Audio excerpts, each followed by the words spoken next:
Silva is next.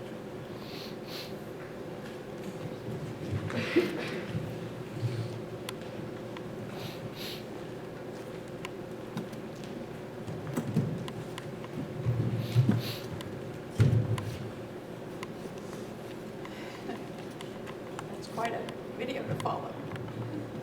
It ties in with what I want to share. Oh, I'm afraid. What should we do? Like that?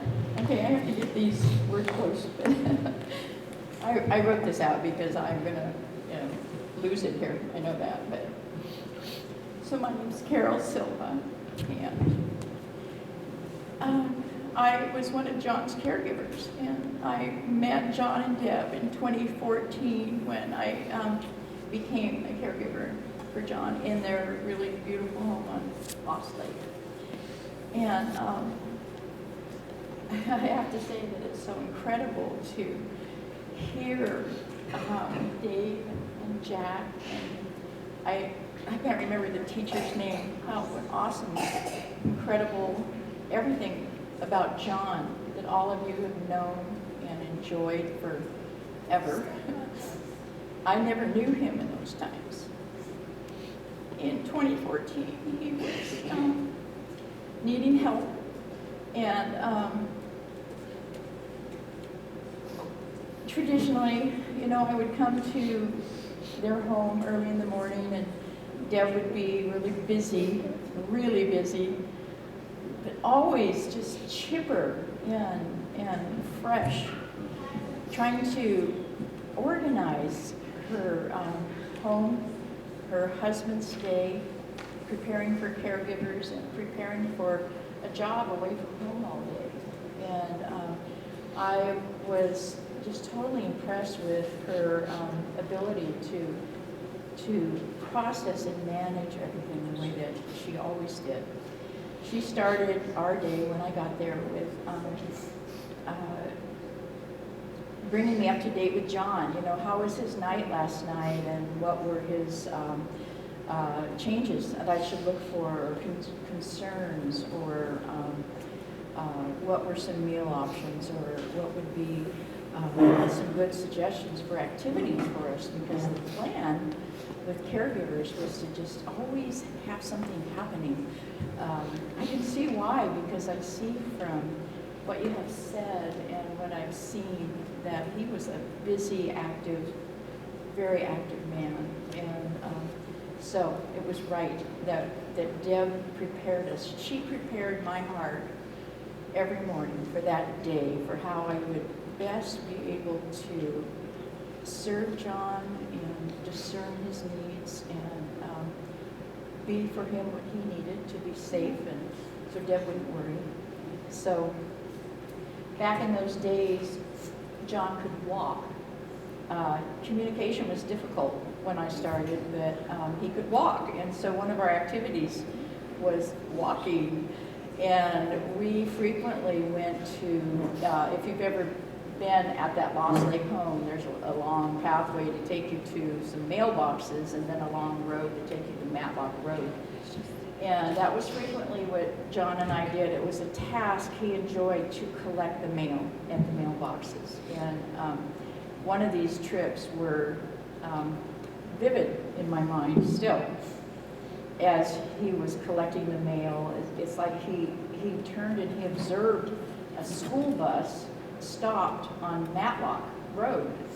And I was so surprised when he just suddenly, this very super tall man that's all legs, began this rapid stride towards the school bus. And I hooked my arm through his, and I did my very best to keep up, hoping to slow him down. I just was praying, what's going to happen at the school bus or at Matlock Road? And it was outside of my control at that point. And I'm sorry to say. And we headed towards Matlock and got very close to it as the school bus disappeared around the bend. And it was just a heartbreaking moment when John stopped, and it's like he was pondering this lost opportunity. And I thought to myself what it would be like for him to feel like he's so close within reach after these years of not being with his school, his children, and his teachers, within reach of a school bus full of kids. And so my heart broke for him at that point. Although I celebrated that we had turned around and we were safely walking back to the house where there was safety. So I always kept my cell phone with me because I never quite knew if I was going to need to call for help when we were out doing something together. But that was one of our experiences. One was sometimes we did activities in the downstairs, and in the downstairs area there was a television, and set up before that television were 2 bikes, stationary bikes. And boy, time and again, John and I traveled, pedaled, and watched really fascinating things on the TV, which kept his legs going, you know, so we really got some good exercise. I appreciated getting all this exercise. He and I are the exact same age, and I needed it every bit as much as he did. One of the other, I didn't bring a whole lot of things that we did, but one that really stood out to me was also activity that our physical therapist suggested for us, and that was to walk down the long flight of stairs, and when we reached the bottom, sit down on the floor, and then lay down on our backs, and put our feet on the bottom step. You're doing it. And then stretch our arms behind us to grasp the legs of the chair that I had arranged where our heads should land. And we laid there and rested in that pose that was truthfully reversing this stooped neck and shoulders that was happening to us. It's really an awesome thing to do. And I never did it in the floor later, but I've done it in our bed, just to stretch out like that and have your arms flat, your head flat, and open your chest. And I felt like John and I were both really revitalized and just delighted at that time with that kind of an exercise. So this could give you a hint that John was really willing to do almost anything that was laid for him by me and other caregivers. As time went by, then John's condition declined, and the Parkinson's and the dementia kind of grabbed him, and he began to lose the ability to walk. Eventually he could not walk, and he couldn't, go to the mailbox or to the table for a meal. He could not express to me his thoughts or feelings, and he could not say, I'm thirsty, or I'd like a pillow, or I need the bathroom, things that we just take for granted about ourselves being able to communicate. And John could not. So much of what Deb taught me, during these years was just ways to observe and discern and find the best way that I could serve him, the best that I could figure out to keep him comfortable and safe, and to cause some joy and happiness in his life at that time. When that was happening, we caregivers really had to do everything for him. Every single act of daily life. And Deb, when she was with him alone, needed to help him with every single act of daily life. And as I pondered that and was thinking about what to say today to all of you who've known John through, amazing seasons in his life, and maybe not as closely, at this period of his life, what I thought was how many people might think about this condition that this man has reached. And let me put my glasses on. Hang on. Oh, sorry.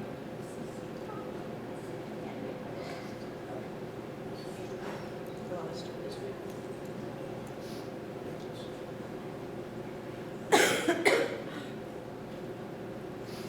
I'm sorry, I'm choking myself. I can't seem to get it off. Okay. Oh, here it is. It's stuck in the Velcro. Yeah. Thank you, cousin. Thank you. I had thought that when somebody might see someone in this changed condition of the life that they lived, that many people would say, why? Why would somebody who was so vital and active and wise and, all these wonderful things that John, that he is and was and that people have known, you all have known that about him. Why can this trial in his life fall on him, that his body and his mind would fail him in this way? And I think we can ask that about John. We can ask that about any of the trials that fall into our own lives. Why do these things happen to us? They're not the things we choose in our life, but they happen. And for myself, I believe that part of that answer is found in the book of James, in the first chapter, verses 2 through 4, where James tells us to consider it joy when we encounter various trials. But the testing of our faith will produce endurance in us. And he tells us to let that endurance have its perfect result, that we would be perfect and complete, lacking nothing. And to say that to you right now, I know those words sound probably to many of you so counterintuitive, to think that suffering. May I have a Kleenex, please? Because my nose is running down oh. Thank you, Deb. I should have brought one up. Thank you. I'm good. Yeah. Okay, that's good. I think when we think that we should consider suffering to have joy in it is the counterintuitive part. It's backwards.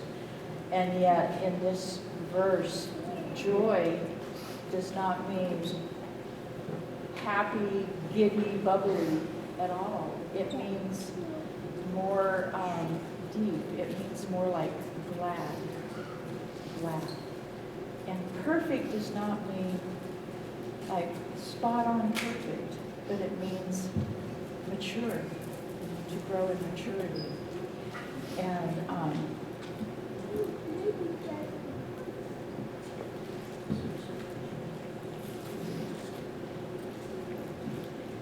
to think that people could actually be in John's condition and Deb's condition, and the kids, dealing with heartbreak, and to think that they could have gladness or joy in that.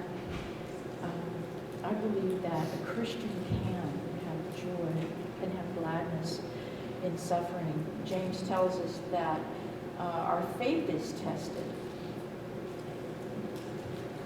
Our faith is tested, and when that happens, that we learn to trust God more, and we learn to lean into Jesus for comfort and strength and courage and for help. And so that is a good thing, and that does bring gladness to our hearts. That maturity that comes from that type of a trial. I don't need it, that's okay. All right, thanks, Steve. They're all color-coded. Thank you. That maturity that comes with embracing a trial is a type of a maturity that comes in our lives in no other way. There's no other way that the Lord can cause that growth in us without us having to look to Him in such dire circumstances. Did John experience joy in his suffering. You know, I never could have that conversation with him. And yet, I have to say that John Hill exemplified at that time in my life with him exactly what you all know about him. His kindness and gentleness. And even though he had reached a point where he could do absolutely nothing on his own, nothing, I had the sense that he was doing everything to help me help him. And wow, and he did that because he did that through his mannerism of gentleness and kindness. He was cooperative, and he was patient, and he had these qualities that helped me see that there could indeed be joy behind what he was able to say, even behind the suffering that he had. I think about Deb, and did she have joy? Did she have joy in her trial? And I think about how she moved, I'll say heaven and hell, moved mountains to be able to, for a decade or more, to be able to keep John in his own arms with her. That is miraculous. I know that she experienced frustration, I'm sure, and disappointment and discouragement. And I believe, and Deb had told me, that she wished John was making these heavy decisions with her. Guess what? And there was this grief of losing this man in increments and heartbreak. And yet I was personally so inspired and encouraged constantly by witnessing over and over again my friend, Deb, with this courageous resolve and this cheerfulness to ensure that John's dignity and quality of life would rise above the circumstances that we found ourselves in. And that changed my life, just seeing that over the long period of time.